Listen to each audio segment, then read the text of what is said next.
একদিন, 2 দিন, 3 দিন চলে গেল, উসমানের কোনো খবর নাই, কোনো খবর নাই, আসেও না, কোনো খবরও নাই। ওই অবস্থায় দেখা গেল একজন মানুষ, অপরিচিত একজন মানুষ, নবী যখন টেনশনে উসমানের, আমার উসমানের কি হলো, আমার উসমানের কি হলো, ওই অবস্থায় একজন বৃদ্ধ মানুষ আল্লাহর নবীর কাছে সুরত বদলায় কান্দে কান্দে। নবী তো মানুষের দুঃখ দেখলে পরে নবী পাশে যায় দাঁড়ায় দুঃখের খবরটা নিতেন। কেন তুমি কান্না করো, কেন তুমি কষ্ট পাইছো, কি কারণে? আল্লাহ নবী ওই দুঃখ দূর করার চেষ্টা করতেন। হযরত মায়ার নবী, দয়ার নবী ওই বুড়া মানুষটার কান্না দেখে নবী দরদ লাগলো, যায় জিজ্ঞেস করেন, ভাই তুমি কাঁদো কেন? কয়, নবী গো আমি কাঁদতেছি, আপনি আমাকে চিনবেন না, তবে না কাইদে আমি পারলাম না, কানবো না কেন? কারণ মক্কায় দেখে এসেছি আপনার সাহাবী উসমান, আপনার সাহাবী উসমান যারে আপনি পাঠাইছেন দুধ বানায় আপনার, ওই উসমান যার মক্কার ঘরে ঘরে যার অবদান আছে, ঋণ আছে, সহযোগিতা আছে, ওই কাফেরগুলি আপনার সাহাবী উসমানকে হত্যা করে শুলিতে লটকায় রাখছে, তার দেহের সাথে অপমানজনক আচরণ করতেছি। এই দৃশ্যটা আমি দেখছি, দেখে আমার বড় কষ্ট লাগছে, তাই আমি কাঁদতেছি। ডাহা একটা মিথ্যা কথা, সত্য না মিথ্যা? একবারে জিতা মিশা কথা। কে সেটা? কয় ইবলিস। এই মিথ্যা কথাটা কইছে কেটা? কয় ইবলিস। কেন কইতেছে? কয় লাগাইবার জন্য, যুদ্ধ লাগানোর জন্য, বাজায় দেওয়ার জন্য। কারণ ইবলিস দেখতেছি ঘটনা কি, বাজে না কেন, বাজে না কেন, বাজে না কেন।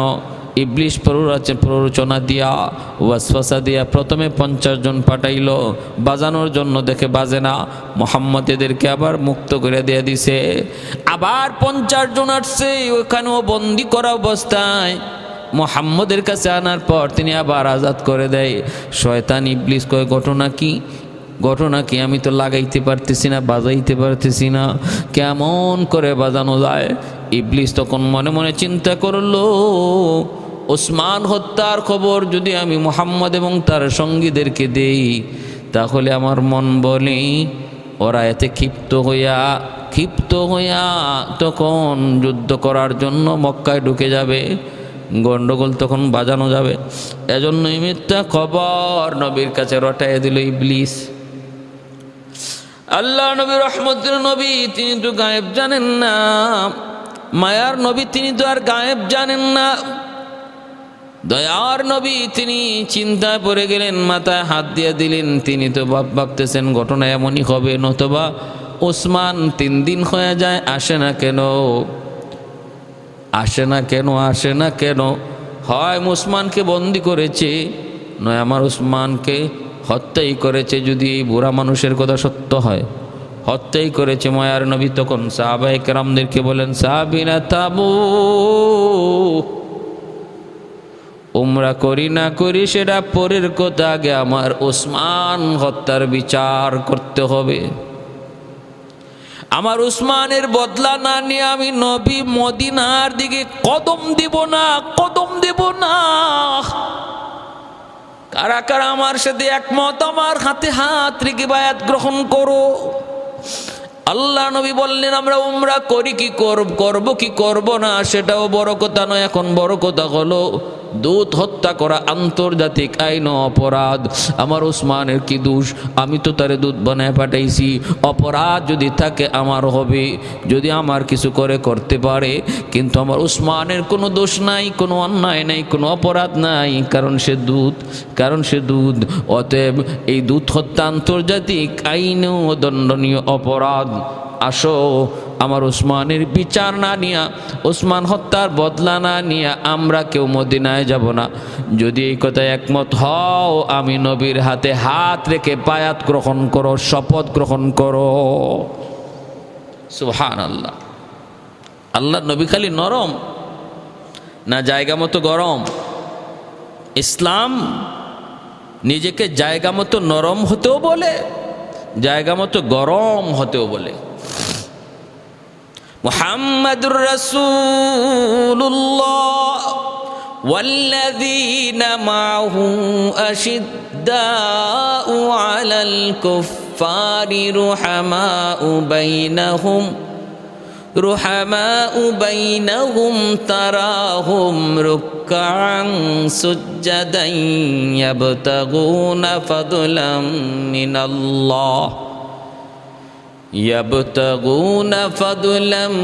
من الله ورضوانا سيماهم في وجوههم من أثر السجود ذلك مثلهم في التوراة ومثلهم في الإنجيل আল্লাহ নিজে বলেন আমার নবী এবং নবীর হাতে গড়া সাহাবায়ে কেরামের আদর্শ হলো, আখলাক হলো, ওরা নরমের জায়গায় বেশি নরম, গরমের জায়গায় বেশি গরম। আল্লাহ নবী গরম হয়ে গেলেন, সাহাবায়ে কেরামদেরকে বলেন আমার হাতে হাত রেখে বায়াত নাও। নবী যখন বায়াত নেওয়া শুরু করলেন, এই খবরও চলে গেল মক্কায়। আল্লাহ নবী রহমতের নবী বায়াত নিতেছেন বলে কেন? কয় উসমান হত্যার বদলা নেওয়ার জন্য। আবু সুফিয়ান কয় কি আমরা তো উসমানকে হত্যা করি নাই, বন্দি করেছিলাম। তাহলে তারা যদি এরকম শপথ নেয় তাহলে গণ্ডগোল তো অনেক বড় হয়ে যাবে। তারা তো মরণ তার জীবন মরণের শপথ করে বসতেছে। না না না না, হবে না। আল্লাহর নবী রহমতের নবী কি আবু সুফিয়ান মনে মনে ভাবতেছে না, এইভাবে যুদ্ধ করলে আমাদের বিপদ। উসমানকে তাড়াতাড়ি নবীর কাছে লইয়া যাও, উসমানকে তাড়াতাড়ি লইয়া যাও। ভাইয়েরা বন্ধুরা, নবী তখন বায়াত নিতেছিলেন সাহাবায়ে কেরামদের হাত থেকে। ওই অবস্থায় নবীজির চোখ থেকে একটু পানিও পড়ে। কষ্টে উসমানের কথা ইয়াদ করে নবীর চোখ দিয়ে অশ্রু ঝরে। আল্লাহর নবী বলেন সাহাবীরা দেখো, তোমরা সবাই কিন্তু আমার হাতে হাত রেখে শপথ নিয়েছ। আজ যদি আমার উসমান এখানে থাকতো তাহলে সেও তো আমার হাতে হাত রেখে শপথ নিত। অতএব তোমরা দেখো, আমি নবীর একটা হাত আমার উসমানের হাত, আমার বাম হাতটা আমার উসমানের হাত, আর ডান হাতটা হলো আমি নবীর হাত। এই যে আমার হাতটা আমি আমার হাতের উপরে রাখলাম, আমি নবীর হাত ডান হাত, আর বাম হাত উসমানের হাত। আমি উসমানের হাতের উপরে হাত রাইখা শপথ নিলাম, আমার ওসমানও আমার হাতের উপরে শপথ নিল। এই যে আমি নবী ডান হাতটা নিচে রাখলাম, ওসমানও তার হাতটা আমার হাতের মধ্যে রাখলো, শপথ নিল। আমার এক হাত আমার হাত, আর এক হাত হলো আমার ওসমানের হাত। সুবহানাল্লাহ। এইভাবে মায়ার নবী শপথ নিছেন। কে? সেই কয় উসমান গনি রাদিয়াল্লাহু তাআলা আনহু। এত বড় মাকাম, এত বড় মর্যাদা, এত বড় শান, যার নবী তার নিজের একটা হাতকে উসমানের হাত বলেছেন। আল্লাহ जान से और माल से इमदाद किया जो, जान से और माल से इमदाद किया जो, हजरत ज़िन्नूरैन है यो शान सहाबा, हजरत ज़िन्नूरैन है यो शान सहाबा।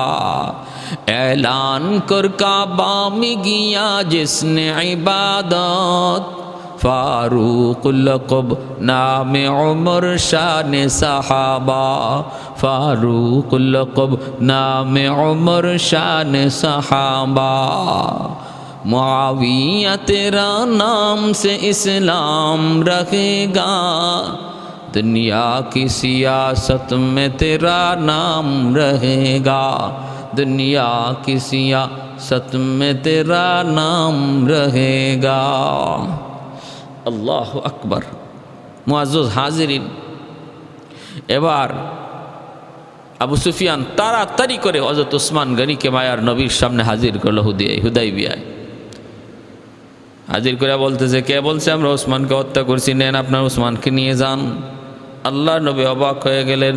নবী তখন বুঝলেন, হ্যাঁ তাহলে আগের খবর ছিল মিথ্যা খবর, বাজায় দেওয়ার জন্য এরকম ইবলিসের কারসাজি। আমাদের সমাজে এমন কিছু মানুষ আসেনি না নাই, যারা সমাজের দ্বন্দ্ব মিটাইতে চায় না, বরং সমাজের দ্বন্দ্ব আরো বাড়াইতে চায়।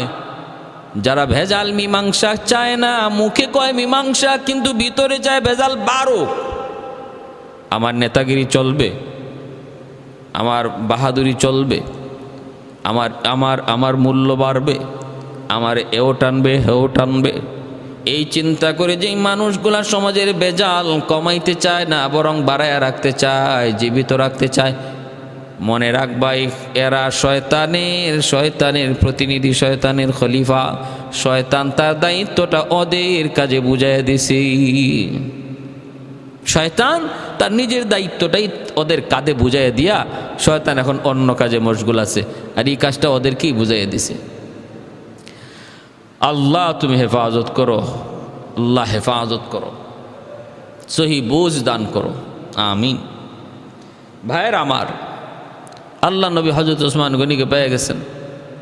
এবার নবী বলতেছেন, তোমরা যাইতে দিবা না আমাদেরকে মক্কায় তওয়াফ করতে? বলে না, আমরা আপনার সাথে একটা সন্ধি করতে এসেছি। নবী বলেন, কি সন্ধি? সন্ধিটা হলো আপনি এবছর চলে যাবেন, এই বছর আপনাকে আমরা বাইতুল্লাহ তওয়াফ করতে দেব না, খানায় কাবা তওয়াফ করতে দেব না। আল্লাহ নবী রহমতের নবী বলেন, ঠিক আছে, সন্ধির শর্তগুলা তোমরা বলো আর কাগজ কলম লও। মায়ের নবী কাগজ কলম লইয়া সন্ধিগুলা লিখতে বললেন। নবী প্রথমে বলতেছেন, আগে লিখো সন্ধি কত বছরের জন্য? কয় 10 বছর। 10 বছরের জন্য এই সন্ধি। 10 বছরের ভিতরে আমরা কেউ কারো উপরে হামলা করব না, কেউ কারো উপরে কোনো জুলুম করব না, যুদ্ধ বিগ্রহ করব না। মক্কার সাথে মদিনার সম্পর্ক হবে ভালো, একে অপরের যাতায়াত থাকবে, কেউ কাউকে কোথাও পাইলেও কেউ কারো জন্য দুশ্মন হব না। 10 বছরের জন্য আমাদের যুদ্ধবিরতি, 10 বছরের জন্য আমাদের একে অপরের নিরাপত্তা। আল্লাহ নবী বলেন, ঠিক আছে, আমি মানলাম।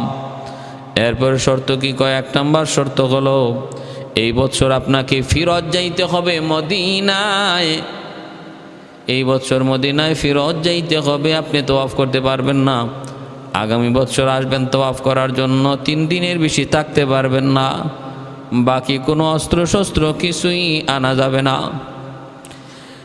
এ ভাই, আরো শর্ত কি? আর শর্ত হলো, মক্কা থেকে কেউ যদি মদিনায় যায়, আপনি তারে রাখতে পারবেন না, ফিরায় দিবেন। আমাদের কেউ যদি আপনার কাছে আশ্রয় নেয়, আপনি তাকে জায়গা দিবেন না, ফিরাই দিবেন। কিন্তু আপনার কেউ যদি আমাদের কাছে আশ্রয় নেয়, আমরা তাকে ফিরাই দেব না, আমরা তারে নিজের কাছে রেখে দেব। আল্লাহ নবী এটাও মানলেন। যখন এই প্রস্তাবগুলো নবী মানতেছেন, সাহাবায়ে কেরাম অবাক হয়ে গেলেন। হযরত ওমর ফারুক রাদিয়াল্লাহু তাআলা আনহু আল্লাহ নবীকে জিজ্ঞেস করে বসলেন, নবী গো, এগুলা কি করতেছেন, কি মানতেছেন? সবগুলি প্রস্তাব ওদের পক্ষে। কেন আমরা এত দুর্বল? কেন আমরা এদের কথাগুলি, শর্তগুলি মেনে নিব? ওগো নবীজি, আপনি কি সত্য নবী নন? আপনি কি আল্লাহর পক্ষ থেকে সত্য নবী নন? তাহলে এই কথাগুলা মানেন কেন? আল্লাহ নবী তখন বলেন, ওমর চুপ হও, ওমর শান্ত হও, মনে রাখো আমি নবী নিজের থেকে কিছুই বলি না। মা ইয়ানতিকু আনিল হাওয়া ইন হুয়া ইল্লা ওয়াহয়ুন ইউহা। নিজের থেকে আমি কিছুই বলি না, আমার আল্লাহ যা বলেন আমি তাই বলি। অতএব ওমর এমন কথা বইল না, আমি নিজের থেকে কিছু বলি নাই। ভাইরা বন্ধুরা, ওসমান গনি রাদিয়াল্লাহু তাআলা তো আসলেন, হযরত ওমর এমন কথাও বললেন। হযরত ওমর চুপ হয়ে গেলেন। সন্ধি লেখা হলো। ভাইরা বন্ধুরা, এইবার মাত্র মায়ার নবী স্বাক্ষর দিবেন। ওই অবস্থায় দেখা গেল মক্কা থেকে একজন মজলুম, নির্যাতিত একজন সাহাবী হযরত আবু জুন্দুল রাদিয়াল্লাহু তাআলা আনহু, তিনি আইসা হাজির। পায়ের মধ্যে লোহার বেরি, হাতের মধ্যে হাত করা, সারা শরীর থেকে আঘাতের চিহ্ন, রক্ত জোরে, সারা শরীর আঘাতে ক্ষত বিক্ষত। তিনি আসলেন, অথচ ওই অবস্থায় আল্লাহর নবীর সাথে কাফেরদের পক্ষে যারা চুক্তি করেছেন, এই কাফেরদের পক্ষে যে লিডার ছিল তার নাম ছিল সুহাইল। এই সুহাইলের সন্তানই হলেন হযরত আবু জুন্দুল রাদিয়াল্লাহু তাআলা আনহু। হযরত আবু জুনদুব রাদিয়াল্লাহু তাআলা আনহু তিনি সুহাইলেরই সন্তান। সুহাইল আল্লাহর নবীর বিরুদ্ধে কাফেরদের পক্ষে লিডারি করে, আর তার সন্তান হযরত আবু জুনদুব রাদিয়াল্লাহু তাআলা আনহু তিনি মুসলমান হইয়া বাবার কারাগারে নির্যাতিত নিপীড়িত। আল্লাহ নবী হুদাইবিয়ার আসছেন, এই খবরটা পাইয়া কোনোভাবে নিজেরে তিনি দুশ্মনের চোখ ফাঁকি দিয়া এই হাত করা পায়ে বেরি অবস্থায় হুদাইবিয়া হাজির হয়ে গেছেন একটু বাঁচার জন্য, নিজের জান বাঁচানোর জন্য। আইসা আল্লাহ নবীকে বলেন, নবী গো, ওগো মায়ার নবী, একটু তাকায় দেখেন আমার অবস্থা শেষ, ওরা আমাকে মেরে ফেলবে, আমাকে আপনি নিয়ে যান, মদিনায় নিয়ে যান। আইসাই যখন তিনি আল্লাহর নবীর কাছে আশ্রয় চাইলেন, সাহায্য চাইলেন, তখনই তার বাপ সুহাইল ঠাস করে একটা গালে চটকনা মারছে, চোর মারছে, আর বলতেছে, হারামি চল তুই মক্কায় চল। আল্লাহ নবী তখন বলতেছেন, সুহাইল থামো, তুমি আমার আবু জুনদুবের গায়ে হাত উঠাও না, তুমি তো বাবা না, বাবা যদি হইতা সন্তানের প্রতি এতটা নির্দয় তুমি থাকতে পারতা না। একজন বাবা কেমন করে বা সন্তানের এতটা নির্যাতন নিজের চোখে সয়? মানুষ পারে না, হায়ওয়ানও পারে না। এই জিনিসটা পারে যে হায়ওয়ানের চেয়েও বেশি নিকৃষ্ট, বালহুম আদল। একটা হায়ওয়ানও তার সন্তানের জন্য নিজের জীবন দিতে চায়, কিন্তু মানুষ হয়ে তুমি তোমার সন্তানটার উপরে এত নির্যাতন করো। আল্লাহ নবী তখন বলতেছেন, সুহাইল আমি আমার আবু জুনদুবকে তোমার কাছে ভিক্ষা চাই। সে বলতেছেন, না, আবু জুনদুবকে দেয়া যাবে না, কারণ এই যে শর্ত আছে। বলে কি? আমাদের কোনো লোক যদি আপনার কাছে যায় আপনি ফেরত দিয়ে দিবেন। আল্লাহ নবী বললেন, সন্ধি তো হয়েছে, ঠিক আছে আমি মানলাম, কিন্তু এখনো আমি নবী স্বাক্ষর করি নাই। চুক্তি হয়েছে, সন্ধি হয়েছে, কিন্তু এখনো সম্পাদন হয় নাই, চূড়ান্ত হয় নাই। অতএব আবু জুনদুবকে আমি তোমার কাছে ভিক্ষা চাই। কিন্তু এরপরও সুহাইল রাজি হয় না, কয় না, ওরা যদি ফেরত না দেন তাহলে আমরা সন্ধি করবো না, সন্ধি বাতিল করে দিব।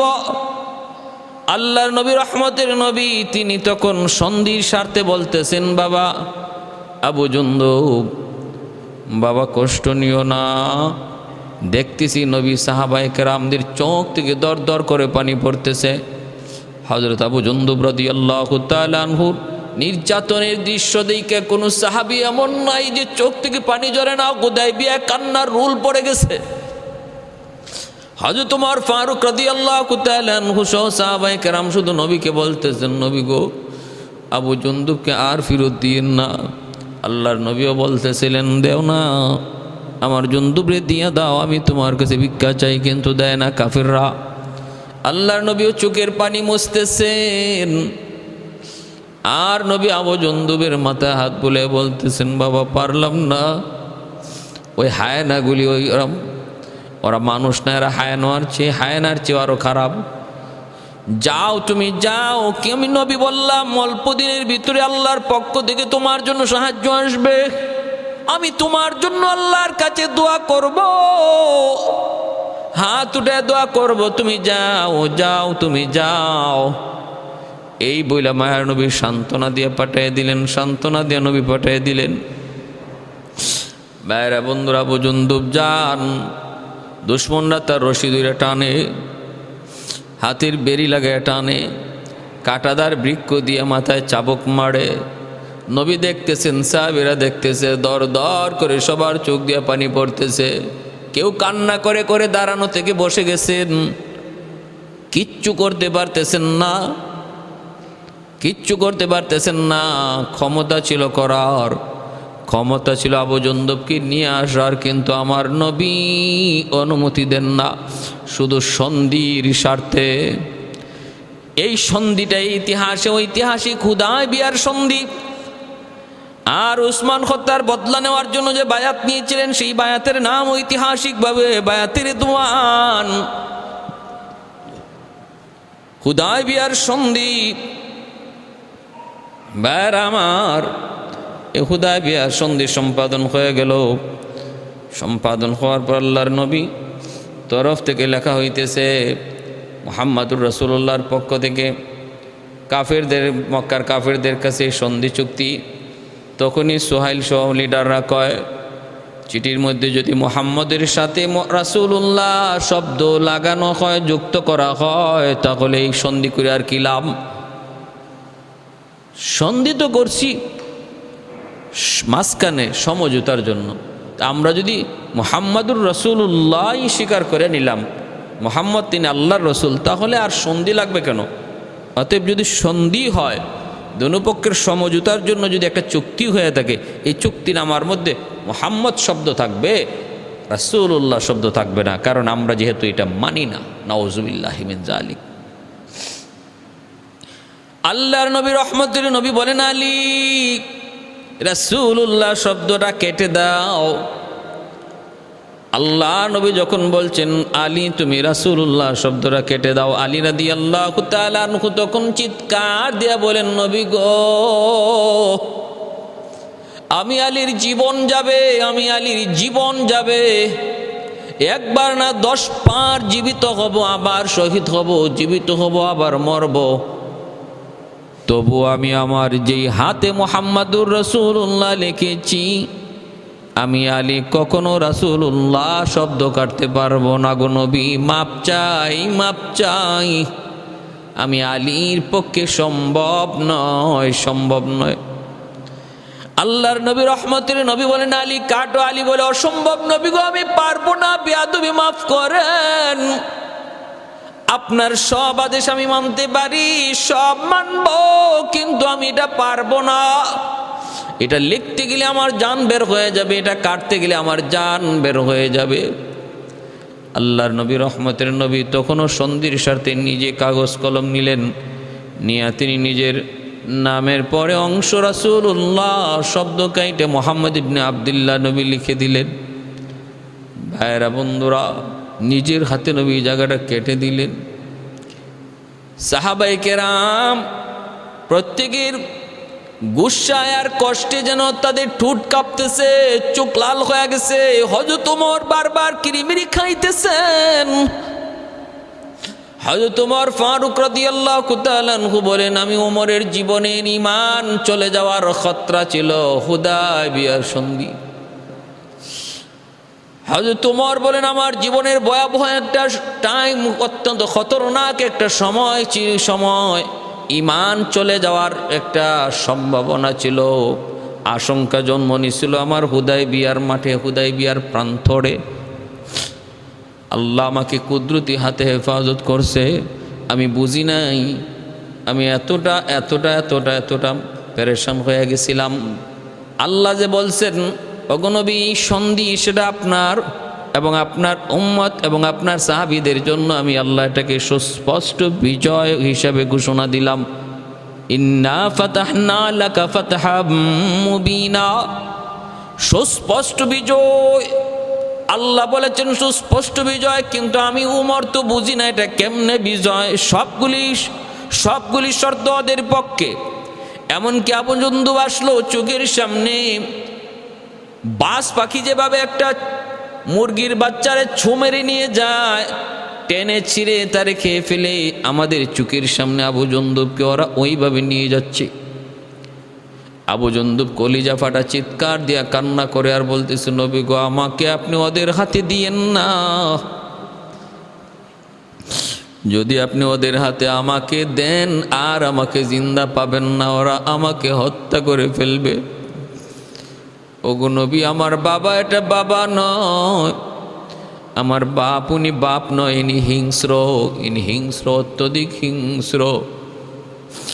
আল্লাহ নবী চোখের পানি মুছেন আর আল্লাহর কাছে দোয়া করেন, মালিক বন্ধুদের জন্য সাহায্য পাঠাও। यही है तमन्ना, यही आरज़ू है, यही तो सुना है को जी चाहता है, यही है तमन्ना यही आरज़ू है, यही तो सुना है को जी चाहता है। मदीना में जाओ पलट कर न आओ, वही घर बनाने को जी चाहता है।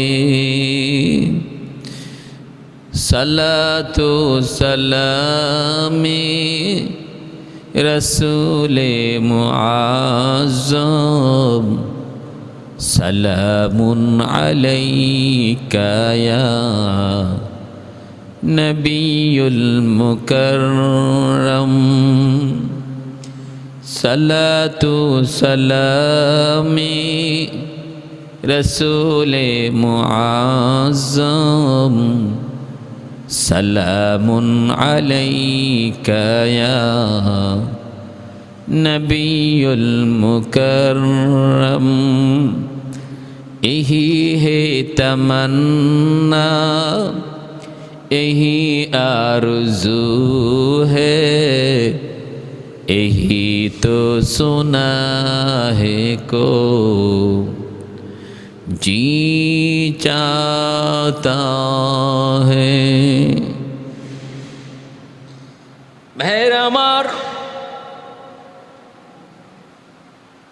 আল্লাহ নবী রহমতের নবী দয়ার নবী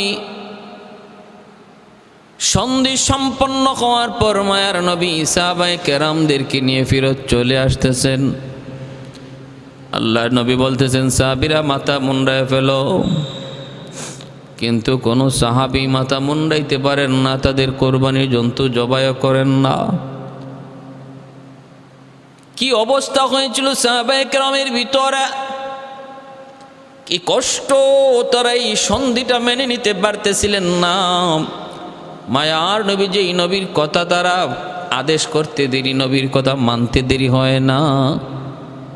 ওই দিন নবী বলেন তোমরা মাথা মুন্ডাও, তোমরা ইহরাম খোলো, কিন্তু সাহাবীরা যেন কথা শুনেনি না। হযরত উম্মে সালামা রাদিয়াল্লাহু তাআলা আনহা, আম্মাজান উম্মে সালামা রাদিয়াল্লাহু তাআলা আনহা, তিনি তখন বলতেছেন নবী গো, আপনি আগে মাথা মুন্ডান, আপনি আগে ইহরাম খুলেন, তাহলে হয়তো সাহাবীর আপনার দেখা দেখি ইহরাম খুলবে। তাই হয়েছে, আল্লাহ নবী ইহরাম খুলছেন, সাহাবায়ে কেরাম ইহরাম খুলছেন। যাইতেছেন এর ভিতরে সূরা ফাতিহার আয়াত নাজিল হয়েছে। আল্লাহ বলেছেন সুস্পষ্ট বিজয়। আজকে হুদায়বিয়ার সন্ধি নবী গো আপনার সাহাবীদের জন্য সুস্পষ্ট বিজয়। ইন্না ফাতাহনা লাকা ফাতহাম মুবিনা। মায়ার নবী দয়ার নবী তিনি হুদায়বিয়ার সন্ধি হওয়ার পর মদিনায় চলে আসলেন। এরপরে নবীজি নির্দ্বিধায় ইসলামের দাওয়াত দেওয়া শুরু করলেন, কারণ 10 বছরের জন্য চুক্তি, কেউ কারো উপরে হামলা করবে না, কেউ কারো দুশমন হবে না। নির্দ্বিধায় আল্লাহর নবী সম্পূর্ণভাবে চিন্তাহীন, আশঙ্কা মুক্ত, স্বাধীনভাবে নবী বিভিন্ন দেশে কালেমার দাওয়াত দিতেছেন, বিভিন্ন জায়গায় কালেমার দাওয়াত নিয়ে দূত পাঠাইতেছেন। ভাইরা বন্ধুরা, এইভাবেই চলছে। এর ভিতরে একজন সাহাবী আবু বসীর রাদিয়াল্লাহু তাআলা আনহু, তিনিও মক্কায় এরকমভাবে নির্যাতিত ছিলেন। ভাইরা অনেকেই যারা মক্কা থেকে হিজরত করার নিয়ত করেছেন কিন্তু হিজরত করতে পারেন নাই, কাফেরদের হাতে আটকা পড়েছেন, ওদেরকেই মক্কার কারাগারে রেখে নির্যাতন করা হতো। সেই কারাগারে বন্দী ছিলেন আবু বসীর রাদিয়াল্লাহু তাআলা আনহু। এ নিয়েও কোনো রকম ওদের কারাগার থেকে পালায়া তিনি মদিনায় চলে আসলেন। যেই মাত্র তিনি মদিনায় আসছেন, পিছনে 2 জন আইছে। মক্কার কাফিরাইয়া নবীকে বলতেছে, আপনার এই আবু বসিরকে আপনি আমাদের হাতে তুলে দিন, কারণ সন্ধির চুক্তি হলো আমাদের কেউ যদি আপনার কাছে আসে আপনি ফিরায় দিবেন। এই সন্ধির শর্ত মোতাবেক আবু বসিরকে আপনি আমাদের কাছে ফিরায় দেন। আল্লাহ নবী রহমতের নবী বলেন, আবু বসির, মুসলমান কখনো ওয়াদা খেলাফি করে না, মুসলমান কখনো ওয়াদা দিয়ে ওয়াদা ভঙ্গ করে না, এটা মুসলমানের আখলাক না রে আবু বসির। সন্ধি হয়েছে, চুক্তি হয়েছে, অতএব যাও, যাও তুমি ওদের কাছে ফিরে যাও, ফিরে যাও, আল্লাহ তোমাকে সাহায্য করবে। সন্ধির ইজ্জত, চুক্তির ইজ্জত আর সম্মান বজায় রাখতে হবে। যাও তুমি মক্কায় চলে যাও ওদের সাথে। আবু বসির রাদিয়াল্লাহু তাআলা আনহু কান্দেন আর বলেন, নবী গো দিয়েন না গো নবী, কি পরিমাণ নির্যাতন সকাল বিকাল হয়, অনগো নবী আর সইতে পারি না। আল্লাহ নবী বলেন, আবু বসির ধৈর্য ধরো। মদিনার সাহাবীরাও তারাও কান্না করতেছেন নিরুপায়।